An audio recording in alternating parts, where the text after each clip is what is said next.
Саламатсыздар ма оқушылар? Біздің елімізге Марк атты шетелден турист келген. Оқушылар, туристімізді Қазақстанның қай жерлеріне апарар едіңдер? Ойланып көріңдерші.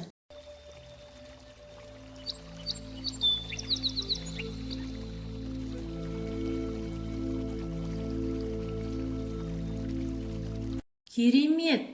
Маркты Қазақстан жерінің тарихи, мәдени орындарына, табиғаты әсем көркем жерлеріне, сауықтыру шипажайларына бірге саяхат жасайықшы.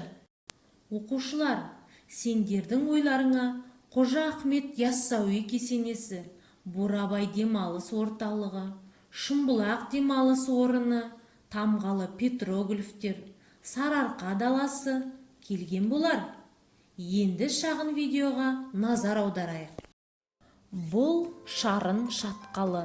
Шарын өзенін 154 шақырым бойлап жатқан табиғи нысан. Тереңдігі 150-300 метр. Орналасқан аймағы Алматы облысы. Туристерді көп қызықтыратын жер.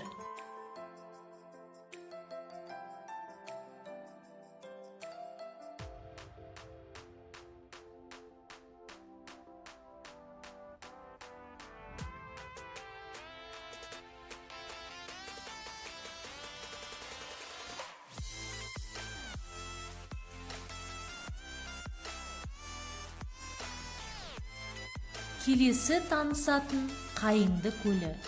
Алматы облысындағы сел көшкіні жылжығанның нәтижесінде бір ғасырдан астам бұрын пайда болған көл. Теңіз деңгейінен биіктігі 1667 метр, тереңдігі 21 метр. Ең ғажабы, шыршаларының діңгектерінің тура судың ішінен көтеріліп өсуі. Көлді өлі деп атайды, себебі бұнда балықта тіршілік етпейді.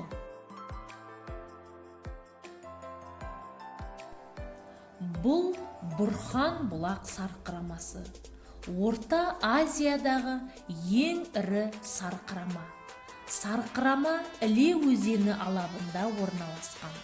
Ұзындығы 50 километр, су жиналатын алқабы 255 шаршы шақырымда жетеді.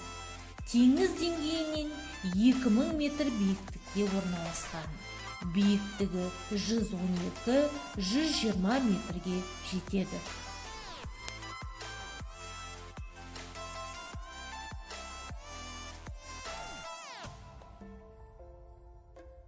Жайық қалашығы Орал қаласының оңтүстікте 12 километр жерде Шаған өзенінің арнасы құраған жағалаудың үстінде орналасқан. Қалашықтың көлемі шамамен 7 гектар. Адамның тұрмысына қажетті барлық нысандар болған. Жайық қалашығы 14 ғасырдың бірінші жартысында Өзбек пен Жәнібек хандарының билігі кезінде пайда болса керек. Қазір бұл жер тарихи маңызы бар көне жәдігерлердің бірі. Сарыағаш шипажайы. Түркістан облысының Сарыағаш ауданында 1953-56 жылдары емдеу орнына айналды. Ауасы құрғақ, жазы ыстық, ұзақ, қысы жұмсақ. Адамдарды минералдық сумен ас қорыту органдарының жүйке жүйесін, тері ауруларын емдейді. Сарыағаш шипажайы шет елдерге танымал.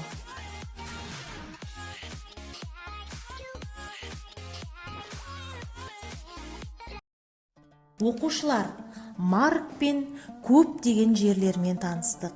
Енді Маркке өзіміздің қонақжайлығымызды көрсетіп, дастархан жайып, ұлттық тағамдарымызды таныстырайық. Дастарханға қандай тағамды қояр едіңіздер? Сол тағамдарды дәптерлеріңізге жазыңыздар.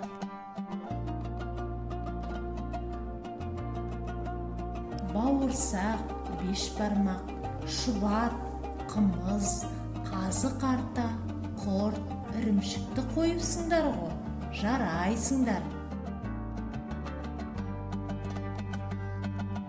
Оқушылар, Марк еліміздің әсем табиғатына, тарихи орындарына, қонақ жайлығымызға тамсанып, өз еліне қайтты. Оқушылар, бүгінгі саяхатымыз сіздерге ұнаған болар. Осымен сабағымыз аяқталды. Сау болыңыздар.